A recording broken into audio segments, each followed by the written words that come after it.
Loi 10. Fuyez la contagion de la malchance et du malheur.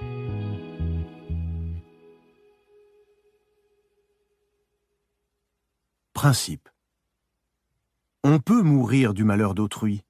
Les états d'âme sont contagieux. En voulant aider celui qui se noie, vous courez seulement à votre perte. Les malchanceux attirent l'adversité sur eux-mêmes et aussi peut-être sur vous. Préférez la compagnie de ceux à qui tout réussit. Violation de la loi. Née en 1818 à Limerick, en Irlande, Mary Gilbert vint à Paris dans les années 1840 dans le but de faire fortune en qualité de danseuse et d'artiste. Elle prit le nom de Lola Montez. Sa mère avait une vague ascendance espagnole et se prétendit danseuse de flamenco venue d'Espagne. En 1845, sa carrière languissait. Pour survivre, elle se mit à vendre ses charmes qui, très vite, devinrent les plus célèbres de Paris. Seul un homme pouvait sauver la carrière de danseuse de Lola, Alexandre Dujarrier, propriétaire du journal le plus lu en France, La Presse, où il était lui-même critique artistique. Elle décida de le séduire. Elle se renseigna sur lui et découvrit qu'il se promenait à cheval tous les matins. Excellente cavalière elle-même, elle partit à cheval un matin et, accidentellement, le bouscula. Bientôt, ils allèrent se promener tous les jours ensemble. Quelques semaines plus tard, elle s'installait chez lui. Pendant un certain temps, ils furent heureux. Avec l'aide de Dujarrier, Lola reprit sa carrière de danseuse. En dépit de la différence de classe sociale, Dujarrier annonça à ses amis qu'il allait l'épouser au printemps. Lola ne lui avait jamais avoué qu'elle avait convolé à 19 ans avec un Anglais et qu'elle était encore légalement mariée. Mais bien que Dujarrier fût profondément amoureux, sa vie devint alors peu à peu un enfer. Ses affaires périclitèrent et ses amis influents commencèrent à l'éviter. Un jour, Dujarrier fut invité à une soirée qui serait fréquentée par les jeunes gens les plus fortunés de Paris. Lola voulait y aller aussi, mais il refusa et partit seul. Ce fut leur première querelle. Dujarrier s'enivra désespérément et insulta le très influent critique dramatique Jean-Baptiste Rosemont de Beauvallon. Sans doute celui-ci avait-il tenu des propos désobligeants sur Lola. Au matin, Beauvallon le provoqua en duel. C'était un des meilleurs tireurs de France. Dujarrier essaya de s'excuser, mais le duel eut lieu et il fut tué. Ainsi se termina la vie de l'un des jeunes gens les plus prometteurs de la société parisienne. Anéantie, Lola quitta Paris. En 1846, Lola Montez se trouvait à Munich, où elle décida de faire la conquête du roi Louis de Bavière. Le meilleur moyen, découvrit-elle, était de passer par son aide de camp, Otto, comte von Reichsberg, qui avait un faible pour les jolies filles. Un jour que le comte prenait son petit déjeuner à la terrasse d'un café, Lola passa par là à cheval, fut accidentellement jetée à bas de sa monture et atterrit pratiquement sur les genoux de Reichsberg. Le comte fut émerveillé. Il promit de la présenter à Louis de Bavière et organisa pour Lola une audience. Elle arrivait dans l'antichambre lorsqu'elle entendit le roi dire qu'il n'avait que faire de recevoir une étrangère à la recherche de faveurs. Lola repoussa les sentinelles et entra dans les appartements royaux. Dans la bousculade, sa robe fut déchirée. Par une sentinelle? Par elle-même? Et, à la stupéfaction de tous, et plus particulièrement du roi, elle se retrouva la poitrine dénudée. Le roi accorda immédiatement une audience à Lola. 2 jours plus tard, elle faisait ses débuts sur la scène bavaroise. Les critiques furent féroces, mais cela n'empêcha pas Louis d'organiser d'autres spectacles. Louis était, selon ses propres termes, ensorcelé par Lola. Il commença à apparaître en public avec elle à son bras, puis il acheta et meubla un appartement pour elle sur un des boulevards les plus chics de Munich. Bien que connu pour son avarice et son manque d'imagination, il couvrit Lola de cadeaux et écrivit pour elle des poèmes. Elle était devenue sa maîtresse favorite et du jour au lendemain, fut catapultée au faîte de la renommée et de la richesse. Lola perdit alors tout sens de la mesure. Un jour qu'elle se promenait à cheval et qu'un vieil homme la retardait, elle le fouetta avec sa cravache. Une autre fois, son chien qu'elle ne tenait pas attaqua un passant, et au lieu d'aider la victime à se dégager, elle le frappa avec la laisse. Des incidents comme ceux-ci scandalisaient les conservateurs bavarois. Cependant, Louis soutenait Lola, et obtint même qu'elle soit naturalisée bavaroise. L'entourage du roi tenta de le mettre en garde contre les dangers de cette aventure, mais ceux qui critiquaient Lola étaient sommairement renvoyés. Tandis que les sujets, qui avaient tant aimé leur roi, manifestaient ouvertement leur manque de respect à son égard, Lola fut faite comtesse, on lui bâtit un palais, et elle commença à s'immiscer dans les affaires politiques, conseillant Louis sur la conduite des affaires publiques. Elle était la personne la plus puissante du royaume. Son influence sur le cabinet du roi ne fit que croître, et elle traitait les autres ministres avec dédain. Des émeutes éclatèrent dans tout le royaume. Ce pays pacifiste était au bord de la guerre civile, et partout les étudiants scandaient « Raus mit Lola ». En février 1848, Louis dut céder à la pression. Avec grande tristesse, il chassa Lola de Bavière.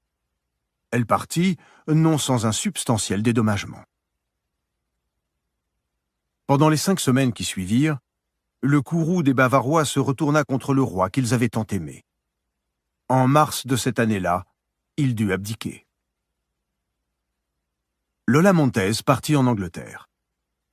Plus que toute autre chose, elle avait besoin de respectabilité. Et en dépit du fait qu'elle était déjà mariée, elle n'avait toujours pas divorcé de l'Anglais qu'elle avait épousé des années auparavant, elle jeta son dévolu sur George Trafford Held, jeune officier plein d'avenir et fils d'un avocat de renom. Il avait 10 ans de moins qu'elle et aurait pu choisir une épouse parmi les jeunes filles les plus jolies et les plus fortunées de la société anglaise, mais il succomba au charme de Lola. Ils se marièrent en 1849.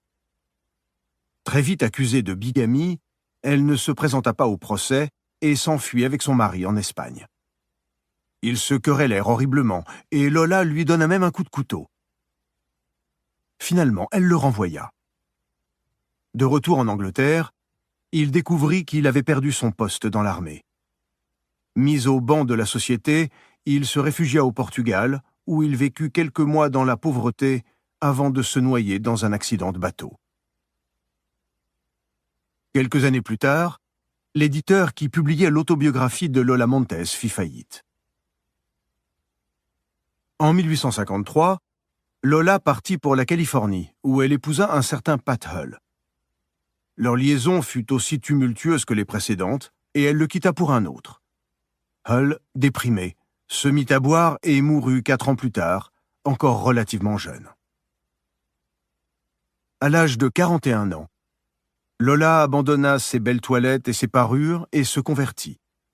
Elle parcourut toute l'Amérique, donnant des conférences sur des thèmes religieux, habillée de blanc et coiffée d'un chapeau blanc ressemblant à une auréole.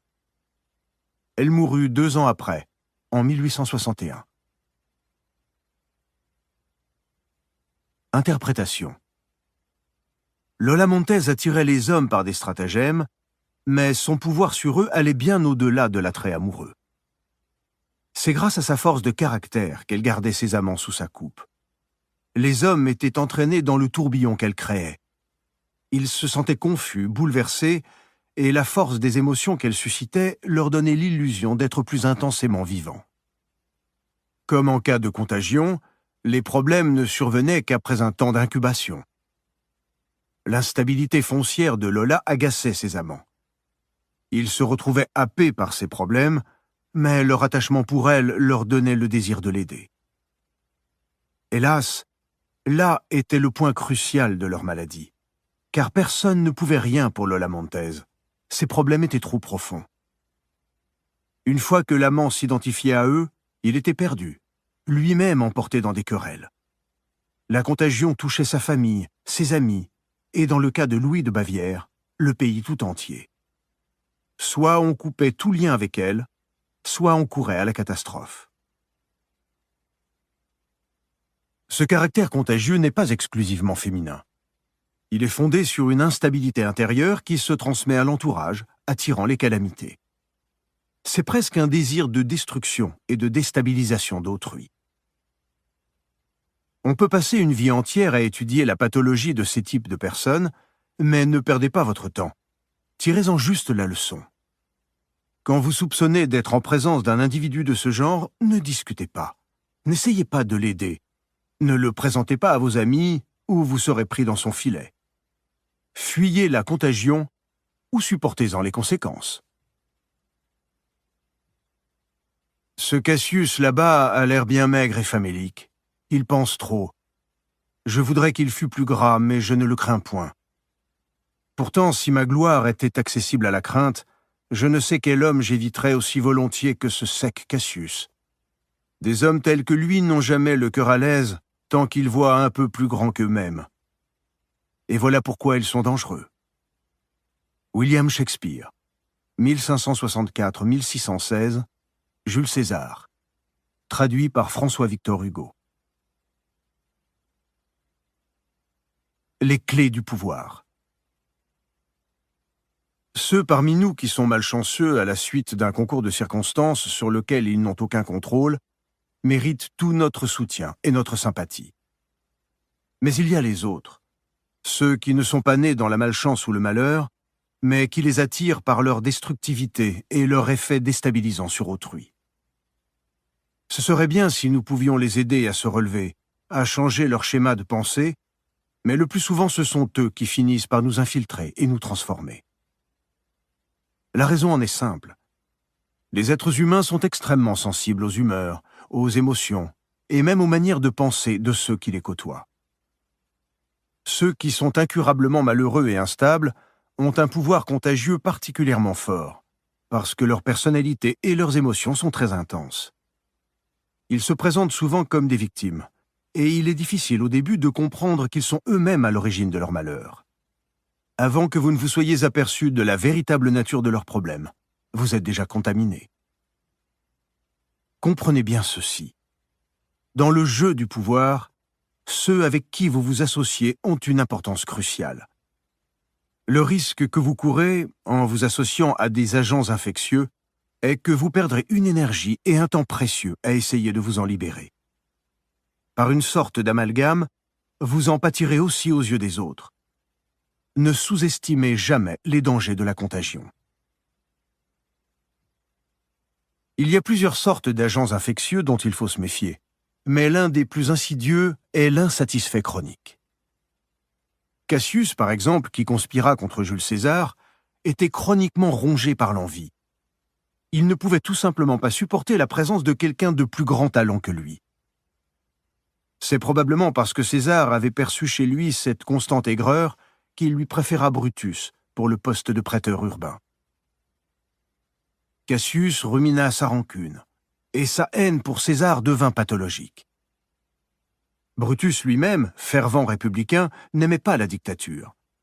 S'il avait eu la patience d'attendre la mort de César, il serait parvenu au pouvoir et aurait pu pallier le désastre provoqué par le gouvernement du dictateur. Mais Cassius lui communiqua sa rancœur, lui ressassant chaque jour les mauvaises actions de César. Il finit par convaincre Brutus de faire partie de la conjuration. C'était le début d'une grande tragédie. Combien de malheurs auraient pu être évités si Brutus avait appris à craindre le pouvoir de la contagion?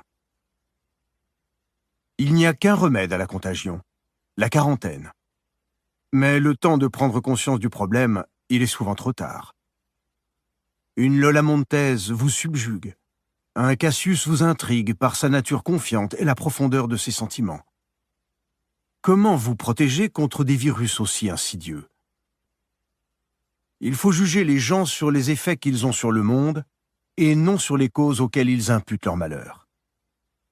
Les agents infectieux se reconnaissent par la malchance qu'ils attirent sur eux-mêmes, leur passé tourmenté, la longue liste de leurs relations brisées, leur carrière instable et la grande force de leur ascendant qui vous balaye et vous fait perdre tout bon sens. Méfiez-vous de ces signes.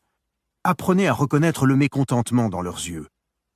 Plus important que tout, ne les prenez pas en pitié.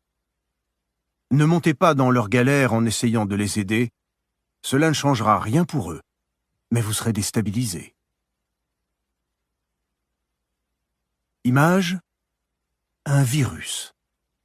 Invisible, il s'infiltre sans prévenir et se diffuse lentement en silence. Le temps d'en prendre conscience, il est déjà profondément installé en vous. Il existe pourtant une contagion positive, plus aisée peut-être à comprendre. Certains attirent le bonheur par leur gaieté, leur entrain et leur intelligence. C'est un plaisir de les fréquenter. Associez-vous à eux pour partager la prospérité qu'ils attirent. Cela s'applique à bien plus que la gaieté et le succès. Toutes les qualités positives sont contagieuses. Talleyrand, malgré ses comportements insolites et intimidants, surpassait, paraît-il, tous les Français en grâce aristocratique et en esprit. Il était issu de la vieille noblesse, et en dépit de sa foi dans la démocratie et la République, il en avait gardé les manières courtoises. À bien des égards, son contemporain Napoléon était le contraire. Un paysan corse, taciturne et mal léché, parfois violent. Personne n'admirait plus Talleyrand que Napoléon. Il enviait à son ministre son aisance, son esprit, sa capacité à charmer les femmes. Il gardait Talleyrand auprès de lui, espérant à son contact s'imprégner de la culture qui lui manquait. Il ne fait aucun doute que Napoléon changea pendant son règne. Beaucoup de ses angles aigus s'adoucirent grâce à l'influence de Talleyrand. Utilisez à votre avantage le côté positif de cette osmose émotionnelle. Si par exemple vous êtes avare par nature, ce défaut vous limitera toujours. Seules les âmes généreuses connaissent la grandeur. Associez-vous donc à des personnes généreuses, et par contagion, ce qui est étriqué en vous se relâchera. Si vous êtes de nature sombre, côtoyez des gens gais. Si vous êtes enclin à la solitude, forcez-vous à fréquenter des individus sociables. Ne vous associez jamais avec ceux qui partagent vos défauts. Ceux-ci se renforceraient mutuellement et vous ne feriez aucun progrès. Fondez vos relations uniquement sur les affinités positives. Que cette loi soit pour vous une règle de vie et elle vous profitera mieux que toutes les thérapies du monde. Autorité : connaître les gens heureux pour s'en servir et les malheureux pour s'en écarter. D'ordinaire, le malheur est un effet de la folie, et il n'y a point de contagion plus dangereuse que celle des malheureux. Il ne faut jamais ouvrir la porte au moindre mal, car il en vient toujours d'autres après, et même de plus grands qui sont en embuscade. Balthasar Gracian, 1601-1658, L'homme de cour, traduit par Amelot de la Houssaye.